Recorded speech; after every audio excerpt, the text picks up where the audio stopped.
Hi everyone, only me. So it's been a couple of days since I spoke to you, and I just thought I'd have a little bit of a catch up and say hi. So what have I been doing? Let's see. I have been a little bit busy actually. I've been helping out at my church, got the TOTS group and the youth group. That was on Friday that I did. And then yesterday I helped set up for the charity I work for, Barbie Kills Animal Sanctuary. We had our Christmas bazaar on today. So yesterday I helped set up for that, and today I was on the stall of kids' toys. So yeah, that was really good, really lovely, a bit of socialising, seeing people. So yeah, quite nice. In general, I've been okay. I've been up and down with food this week. Kind of similar to other times, focus one moment and then it kind of goes out the window a little bit the next. But I haven't been as bingy as I have been in the past, and I feel like in my mind I'm a little bit more focused. So I am telling myself, no, Rosie, you don't need that. There's no need for it. Or how about you go home and have this as, as an alternative? And so in my mind, I'm just trying to kind of encourage myself not to do it, rather than just immediately thinking my brain's just giving in. So I think that's a really important step that I've taken. I feel like I'm trying to get a little bit more control over what I'm doing. And I think that has a lot to do with the fact that I've got great support around me now.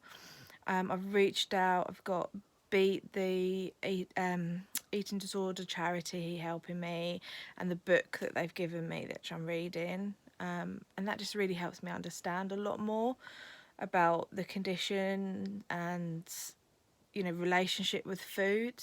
And then also as well, I've got my Slimming World group, and they're fantastic. They're really supportive. And this week I've had somebody each day kind of reach out to me and just say, how are you? And even if I haven't done great, which I haven't done, most days I have had a blip. There's no scolding. There's no oh, you shouldn't be doing that. It's okay. Well, that's happened. Let's move on. What can we plan for tomorrow? What can we do for tomorrow?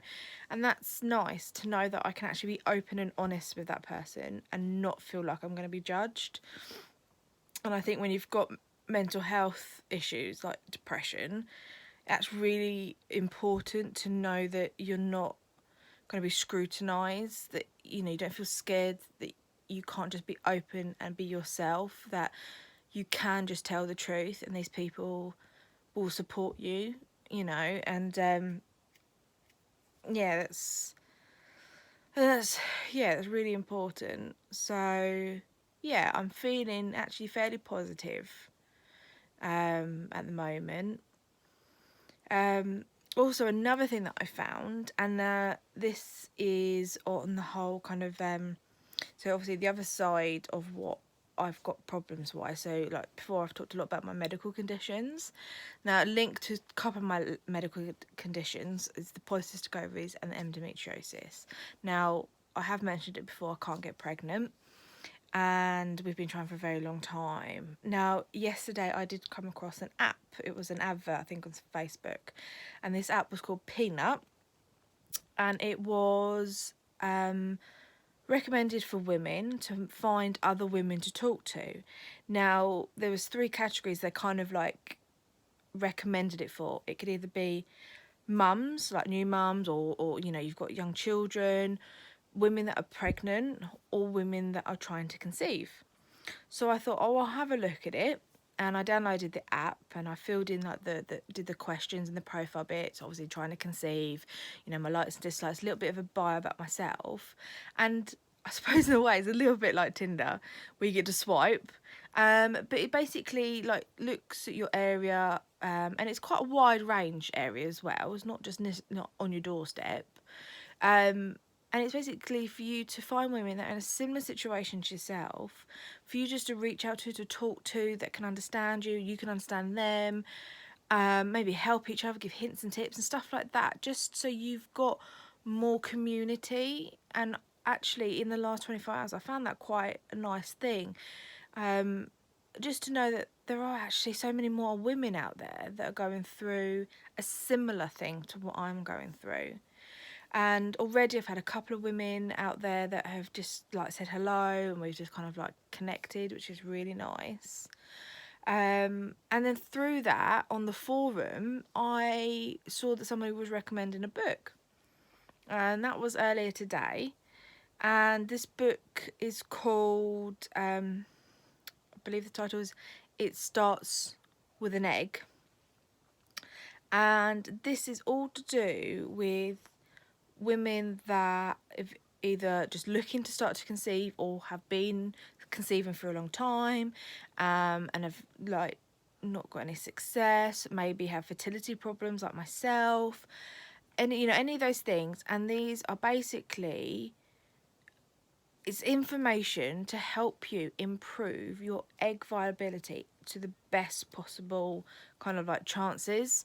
Now, I know from my last IVF round, I was told that my eggs weren't brilliant. So the first round of IVF I had, my eggs were really top grade. The second round, they weren't. So they said that my chances of having good grade eggs the next time was something like 25%, which is really, really low statistics. So basically, like, doctors have never said to me, well, if you do this, if you eat this, if you don't do this, if you do, this will help. They say that there's nothing that can be done to help improve your eggs. Well, this lady, this is her second edition of her book, because the first one was so successful. She's, you know, obviously kept on top of all the information, all the studies and everything, and made a second edition to this. And already I'm 100 pages in, only got it a few hours ago. And it's, you know, all the toxins that can actually affect the eggs maturing, and you know, the viability of them having abnormalities and stuff like that, of, you know, the chances of your miscarrying, of the, you know, your baby having abnormalities, things like BPA, which is the toxins in plastics. Well, I knew, like, years ago there was a thing about, you know, children's toys, children's bottles, and how they were banning those toxins in those things, how you shouldn't heat bottles in microwaves, that kind of stuff, because when you heat the plastic, the chemicals leach out into the fluid. So I kind of get that. But what I didn't know, that it was in all the plastics that we obviously consume in, as well, like use for consumption, and it's affecting eggs and to some degree sperm as well. So obviously I had a little bit of a panic, so I thought, oh my lord. And like, the biggest things is takeaways and eating out of restaurants. Now obviously everyone says don't eat processed food, it's not good for you. That is very true, it's not very good for you. But on the other side of that is, if you think of all like your Chinese takeaways, you know, all of these places that keep the food in plastic containers and gets hot, all of those chemicals leach into the food and is going into our system. Drinking out of a plastic bottle is the same thing. You know, microwavable plastic, it's the same thing. So they've actually done studies on women, and this chemical is like being noted to be really high in their systems. And then when they've done it with women that have had that chemical reduced, their chances have increased.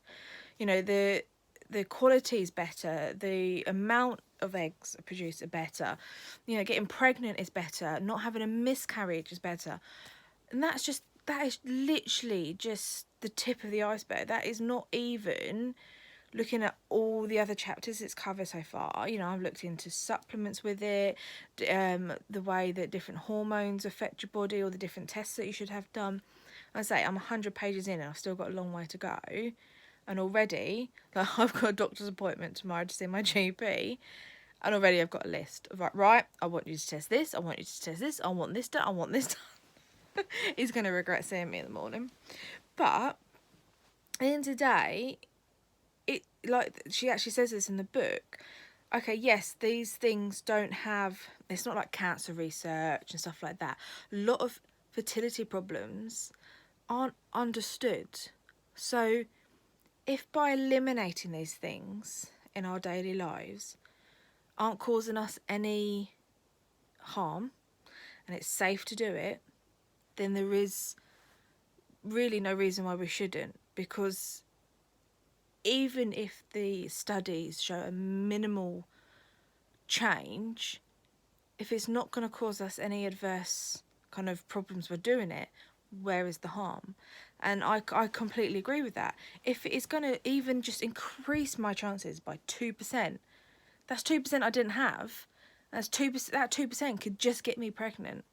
You know, it takes 3 to 4 months for the eggs to kind of, let's use the word ripen, you know, to go through the stages they need to do ready for maturity when you have your period.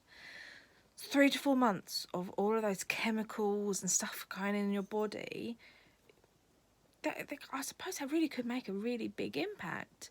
So yeah, my plan is now, well, already I've got rid of my drinking bottle. I'm on a glass. Yes, in England.